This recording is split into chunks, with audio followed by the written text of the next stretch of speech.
ہم بہت زیادہ اپنے اوپر بوجھ بے مقصد کاموں کا رکھا ہوتا ہے، اس کو ہم چھانٹی کرتے رہیں. ہم 5 دن 4 دن 6 دن 8 دن کے بعد اپنی جیبوں میں ہاتھ ڈال کر کے چیزیں نکالتے ہیں. یہ کارڈ یہ بھی فضول ہے، وقت اس کا بھی گزر گیا، اس کو کئی چیزیں پھینک دیتے ہیں. گھروں کے اندر کئی چیزیں سنبھال کے رکھتے رہتے ہیں، لیکن 6 ماہ بعد 4 ماہ بعد صفائی کرتے ہیں تو ہلکا پھلکا کرتے ہیں. ہم اس طرح اپنے کاموں پہ بھی غور کریں کہ ہماری کون سی مصروفیات ہیں جو ہمیں تھکا رہی ہیں، لیکن اس کا ہماری زندگی سے، ہماری آخرت سے، ہمارے اخلاقیات سے، ہمارے کردار سے، اللہ کی مخلوق سے کوئی تعلق نہیں. ہم خام خواہ کے تھک رہے ہیں صبح سے لے کر شام تک. تو اپنی زندگی کا جائزہ لیں، اپنے معمولات کا جائزہ لیں، اپنے شب و روز کا جائزہ لیں. جو ضروری کام ہیں ان کو ترجیحاً آگے لے کر آئیں، جو کم ضروری ہیں ان کو پھر بعد میں لے کر آئیں، اور جو غیر ضروری ہیں ان کاموں سے اپنے آپ کو بچا لیں. آپ کا وقت بچے گا. سب سے قیمتی شے آپ کا وقت ہے، اور وقت بچانا سیکھنا ہو تو میرے حضور کی سیرت سے سیکھ. مجھے بتائیے 302 کا ایک مقدمہ پڑ جائے، صرف 302 کا ایک مقدمہ جھوٹا ہی ہو، آدھی زندگی کھا جاتا کہ نہیں؟ یہ سارے متفق ہیں نا اس پہ. میرے حضور نے 27 جنگیں لڑی ہیں. یہاں 302 کا جھوٹا مقدمہ آدھی زندگی کھا جاتا ہے، لیکن کتنا منظم وقت تھا. میرے حضور نے 27 جنگیں لڑی ہیں، لیکن اس دوران میرے حضور کی نمازیں قضا تو نہیں ہوئی. اس دوران ازواج کے جو حقوق تھے ان میں کوتاہی تو نہیں ہوئی.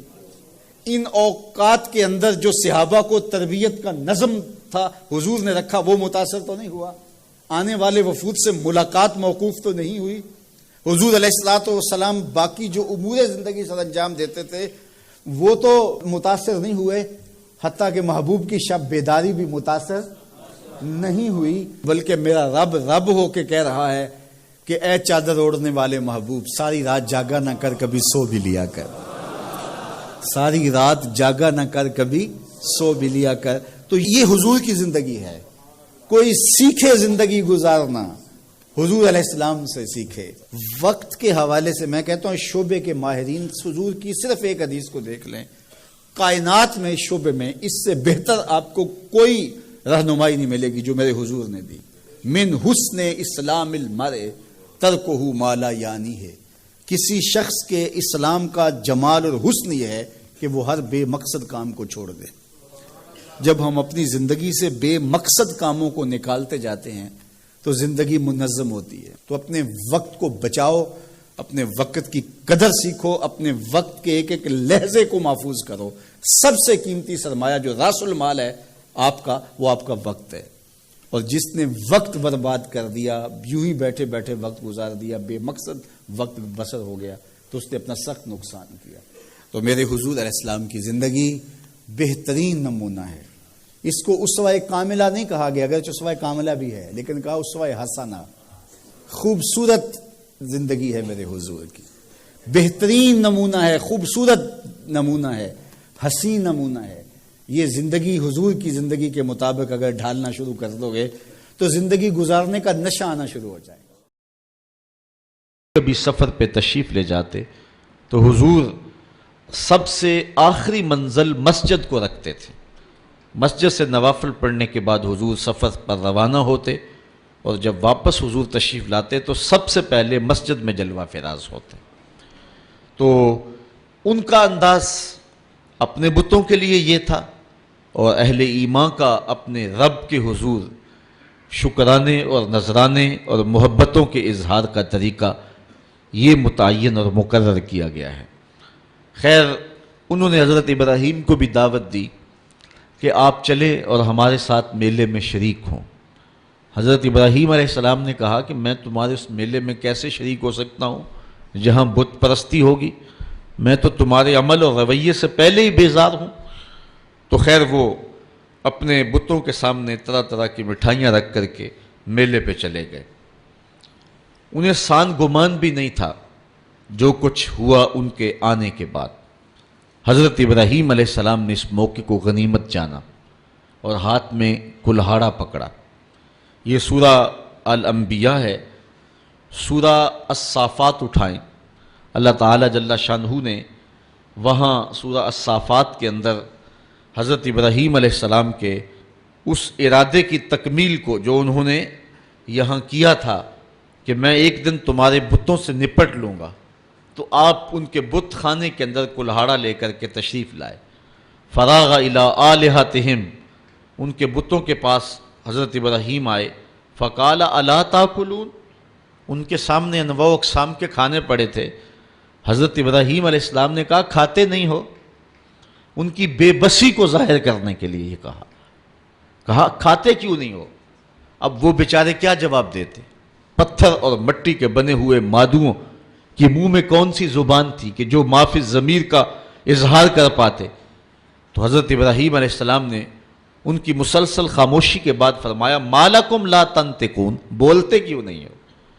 فراغ علیہم ضربا بالیمین، یہ اللہ کے پیغمبر کا جلال ہے، آپ نے دائیں ہاتھ میں کلہاڑا پکڑ کے ان کے ٹکڑے ٹکڑے کر کے رکھ دیے۔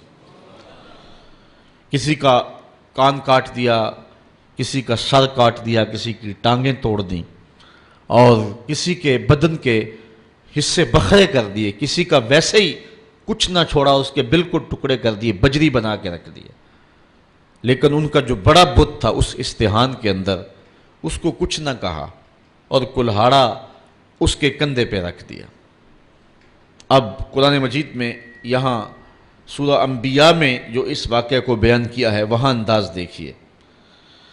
آپ نے فرمایا وَتَاللَّهِ لَأَكِيدَنَّ أَصْنَامَكُمْ بَعْدَ أَن تُوَلُّوا مُدْبِرِينَ، جب تم پلٹ کے پیٹھ پھیرتے ہوئے آؤ گے تو میں تمہارے بتوں کے ساتھ جو ہے کوئی سلوک کروں گا، ان کا بندوبست کر لوں گا۔ فَجَعَلَهُمْ جُزَازًا، تو پس آپ نے ان کو ریزہ ریزہ کر ڈالا۔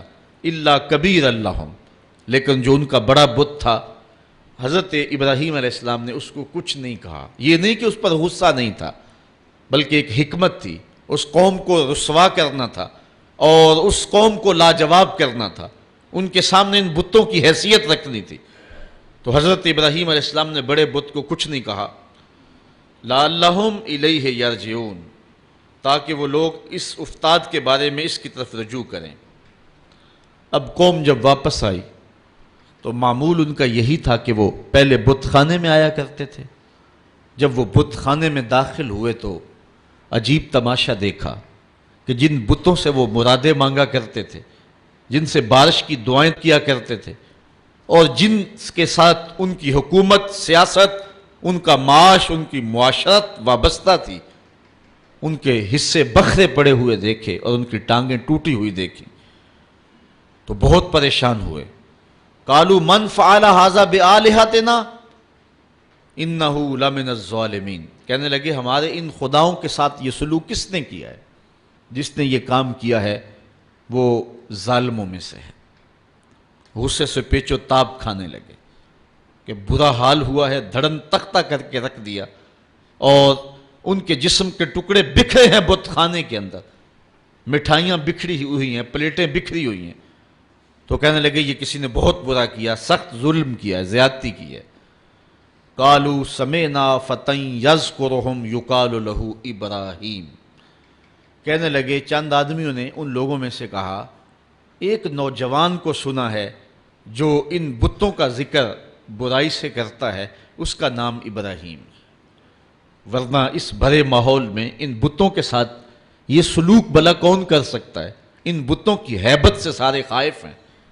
ایک بندہ ہے اس پورے معاشرے کے اندر جو جرأت کے ساتھ ان بتوں کے خلاف بولتا ہے، اس کو ابراہیم کہتے ہیں، یہ سب کچھ اسی کا کیا دھرا ہوگا۔